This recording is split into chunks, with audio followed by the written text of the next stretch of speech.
Welcome students to my channel. आज हम आपके लिए नया लेसन लेके आए हैं, पार्टनरशिप डिसोल्यूशन। तो देखिए डिसोल्यूशन होता क्या है। देखो फर्म के जितने भी पार्टनर्स हैं उनमें पार्टनरशिप की समाप्ति को ही फर्म का डिसोल्यूशन कहते हैं। तो फर्म के डिसोल्यूशन का मतलब होता है फर्म का बिजनेस बंद होना। तो फर्म के डिसोल्यूशन की कंडीशन में फर्म की जितनी भी एसेट्स हैं उनको बेच के जो भी अमाउंट प्राप्त होता है उनसे लायबिलिटीज की पेमेंट कर दी जाती है और एंड में सभी पार्टनर्स को भी पेमेंट कर दी जाती है। तो मैं आपको बताना चाहूंगा पार्टनरशिप डिसोल्यूशन में 4 अकाउंट्स बनाए जाते हैं। पहला होता है रियलाइजेशन अकाउंट, नेक्स्ट होता है पार्टनर कैपिटल अकाउंट, थर्ड होता है पार्टनर लोन अकाउंट और लास्ट होता है कैश या बैंक अकाउंट। तो स्टूडेंट्स सबसे पहले मैं आपको रियलाइजेशन अकाउंट का फॉर्मेट समझाने जा रहा हूँ। तो इसके डेबिट साइड में सभी एसेट्स लिखे जाएंगे जो बैलेंस शीट में दिए गए हों, उनको सबसे पहले डेबिट साइड में लिखा जाएगा। बट समझने की बात यहाँ पे ये है कि इन एसेट्स के अंदर क्या नहीं लिखा जाएगा। अगर कैश गिवन है या बैंक दिया हुआ है या प्रॉफिट एंड लॉस का डेबिट बैलेंस दिया हुआ है या डेबिट बैलेंस किसी पार्टनर कैपिटल या करंट अकाउंट का गिवन है, उनको यहाँ पर नहीं लिखा जाएगा। यानी इन चीज़ों को हम यहाँ पर यानी रियलाइजेशन अकाउंट में नहीं लिखेंगे। अब नेक्स्ट बारी आती है क्रेडिट साइड की। हम सबसे पहले सभी लायबिलिटीज लेते हैं जो बैलेंस शीट में दी गई हों, लेकिन इन लायबिलिटीज को तो यहाँ लिखेंगे। तो समझने की बात इसमें भी ये है कि क्या नहीं लिखा जाएगा रियलाइजेशन अकाउंट के अंदर। एक तो पार्टनर कैपिटल अकाउंट नहीं लिखा जाएगा या करंट अकाउंट के कोई बैलेंसेज हैं उनको नहीं लिखा जाएगा या प्रॉफिट लॉस का कोई क्रेडिट बैलेंस गिवन हो, कोई रिजर्व्स गिवन हो, पार्टनर का लोन गिवन हो, यानी इन आइटम्स को रियलाइजेशन की क्रेडिट साइड में नहीं लिखा जाता। अब बारी आती है फिर डेबिट साइड की। हम हेड लिखते हैं टू बैंक। बैंक लिख के जो भी लायबिलिटीज होती हैं एडजस्टमेंट में लिखा होता है कि कौन कौन सी लायबिलिटीज पेड की गई हैं। तो जो लायबिलिटीज पेड की गई हैं उनको लिखा जाता है। कोई अनरिकॉर्डेड लायबिलिटीज हो उसको भी लिखा जाता है। एक्सपेंसेस ऑफ रियलाइजेशन हो उनको भी लिखा जाता है। तो इन सबको कॉलम में यानी डेबिट साइड में लिख दिया जाता है। फिर नेक्स्ट हेड बनता है क्रेडिट साइड का बैंक के नाम से। इसके अंदर हम क्या क्या लेते हैं, जो भी अमाउंट रिसीव्ड हो एसेट्स बेच के या कोई अनरिकॉर्डेड एसेट हो उनका अमाउंट हम क्रेडिट साइड में लिख दिया करते हैं। अब नेक्स्ट मैं आपको एक चीज और बताना भूल गया, बाय प्रोविजन ऑन एसेट्स, यानी किसी भी एसेट के ऊपर कोई प्रोविजन गिवन हो तो ये भी क्रेडिट साइड में ही लिखा जाता है। अब एग्जांपल के लिए प्रोविजन फॉर डाउटफुल डेट्स हो या प्रोविजन फॉर डेप्रिसिएशन हो तो वो क्रेडिट साइड में ही लिखा जाएगा। फिर बारी आती है डेबिट साइड की टू पार्टनर कैपिटल अकाउंट। अगर किसी पार्टनर ने कोई लायबिलिटी टेकन की है तो उसको टू पार्टनर कैपिटल अकाउंट यानी पार्टनर के नाम से डेबिट साइड में लिख दिया जाता है। और इसी तरह बाय पार्टनर कैपिटल अकाउंट यानी कोई एसेट किसी पार्टनर टेकन किया है तो उस पार्टनर के नाम से लिख के एज कैपिटल अकाउंट या बीज कैपिटल अकाउंट और क्रेडिट साइड में लिख दिया जाता है। उसके बाद बारी आती है प्रॉफिट या लॉस निकालने की। अगर क्रेडिट साइड का टोटल ज़्यादा है तो डेबिट साइड में टू प्रॉफिट लिखा जाता है, इसको ट्रांसफर करते हैं पार्टनर कैपिटल अकाउंट में। अगर डेबिट साइड का टोटल ज़्यादा है क्रेडिट से तो क्रेडिट साइड में लॉस निकलता है, इसको भी ट्रांसफर किया जाता है पार्टनर कैपिटल अकाउंट में। तो स्टूडेंट्स आज डिसोल्यूशन का क्वेश्चन समझने के लिए मैंने एक एग्जांपल लिया है। एग्जांपल कुछ इस तरह से है कि ए बी सी डिसाइड करते हैं डिसॉल्व करना फर्म को। उनका प्रॉफिट शेयरिंग रेशियो था ए का 1/2, बी का 3/10 और सी का 1/5। ये बैलेंस शीट गिवन है। तो लायबिलिटी में दिया क्रेडिटर्स 2,75,000 के, ए का लोन दिया हुआ 30,000 का, कैपिटल दिए ए की 1 लाख रुपया, बी की 50,000 और सी का 5,000 और टोटल है 4,60,000। इसी तरह एसेट साइड में दिया फर्नीचर 5,000 का, स्टॉक 1,75,000, डेटर्स 2,40,000, BR 30,000 रुपये और कैश 10,000 रुपये और एसेट साइड का टोटल भी 4,60,000। आगे इंफॉर्मेशन गिवन है कि ₹20,000 के जो डेटर्स हैं वो बेड हो गए हैं, यानी बेड डेट हो गए हैं हमारे। नेक्स्ट इन्फॉर्मेशन है कि BR से रिलाइज हुआ फुल, यानी BR से फुल अमाउंट प्राप्त हो गया है। स्टॉक से रिलाइज हुए यानी स्टॉक से प्राप्त हुए 1,70,000 रुपये। फर्नीचर को ले लिया गया बी के द्वारा बुक वैल्यू पे ही, यानी बी ने उसे बुक वैल्यू पे ही फर्नीचर को ले लिया है। और एक्सपेंस जो रियलाइजेशन के थे वो 20,000 थे। आपको नेसेसरी अकाउंट बनाने हैं बुक्स में, फर्म की बुक्स के अंदर। तो अब क्वेश्चन शुरू करते हैं। तो सबसे पहले हम एसेट्स लिखेंगे रियलाइजेशन अकाउंट के अंदर। एसेट्स को डेबिट साइड में लिखा जाएगा। तो पहला एसेट है हमारा टू फर्नीचर, और जो कि है 5,000 रुपया, 5,000 रुपीज। उसके बाद है स्टॉक, टू स्टॉक है 1,75,000 रुपया। उसके बाद हमें गिवन है डेटर, टू डेटर हमारे पास है 2,40,000 रुपया।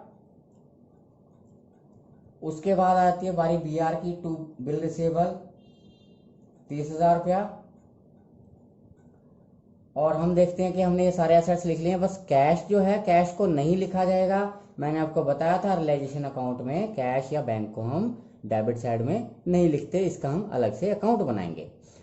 अब बारी आती है लायबिलिटीज की। सबसे पहले हम लिखेंगे क्रेडिट साइड में बाय क्रेडिटर, और क्रेडिटर है 2,75,000 रुपए के। उसके बाद बारी आती है लोन अकाउंट, ए लोन की, तो ये लोन अकाउंट में जाएगा, इसको भी नहीं लिखा जाएगा।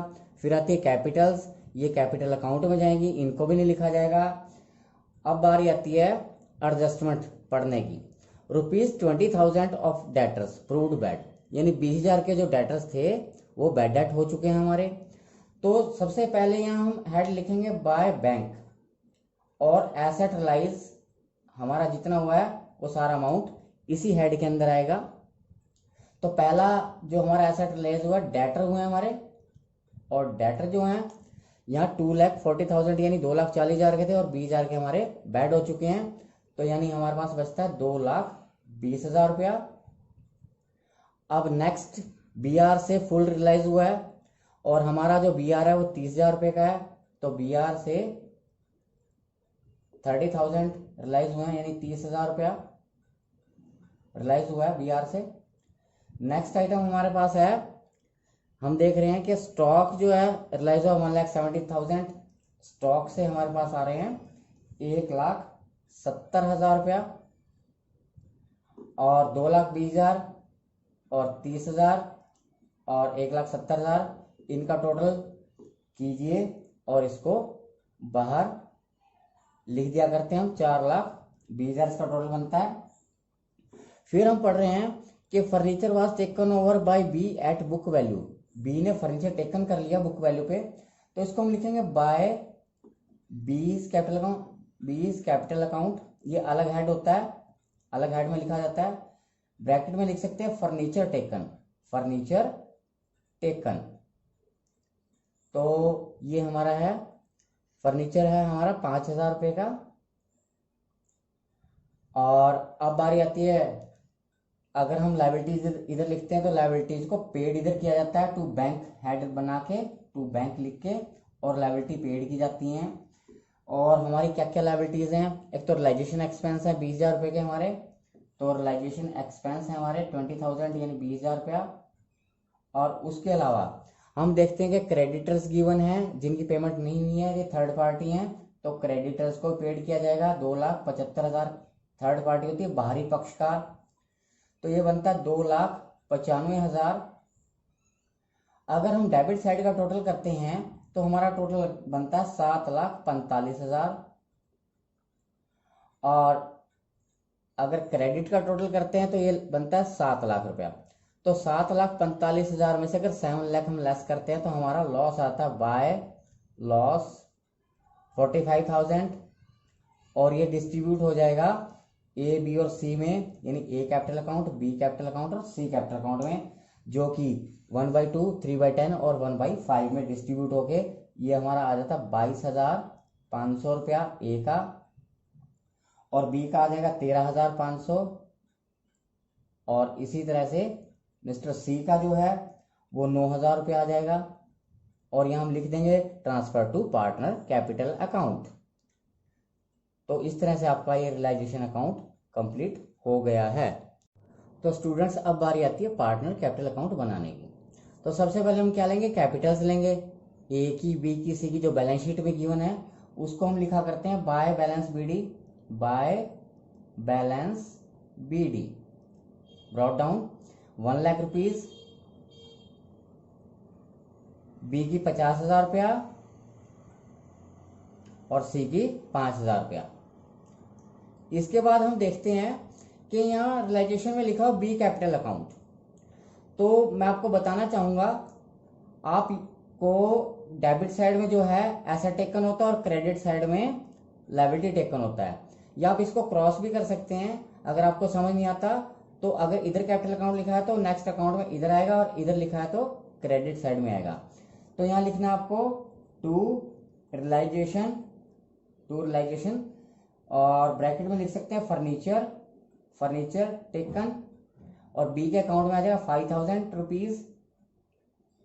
उसके बाद और क्या लिखना है, आप यहाँ देख रहे हैं लॉसेज हैं ए बी सी के, वो भी क्रेडिट साइड में आ जाएंगे लॉस, क्योंकि प्रॉफिट इधर होते हैं लॉस इधर होते हैं।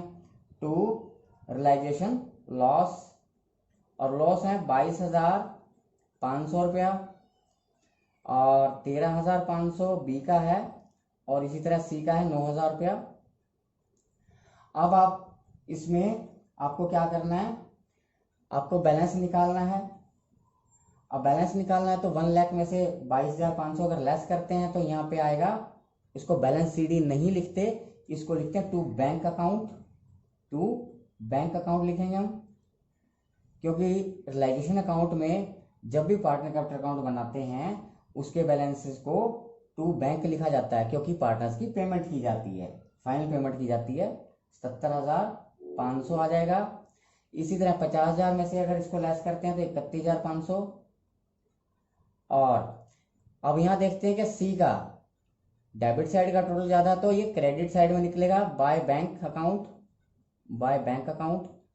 और ये आ जाएगा 4,000 रुपीज। और फिर इस पूरे अकाउंट का टोटल कर लेते हैं 1,00,000 रुपीज, 50,000 बी का, और इसी तरह से 9,000 सी का। अब बारी आती है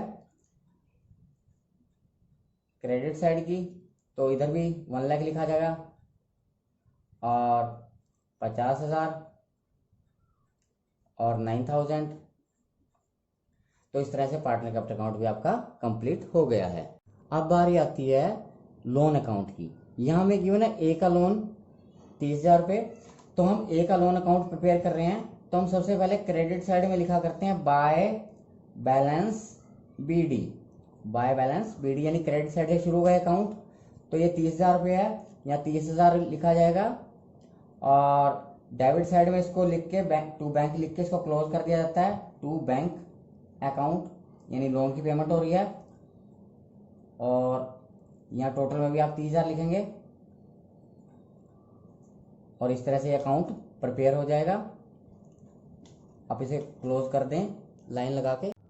तो अब बारी आती है कैश या बैंक अकाउंट प्रिपेयर करने की। तो सबसे पहले हम देखते हैं बैंक हमें गिवन है 10,000 रुपया, तो इसको हम लिखेंगे टू बैलेंस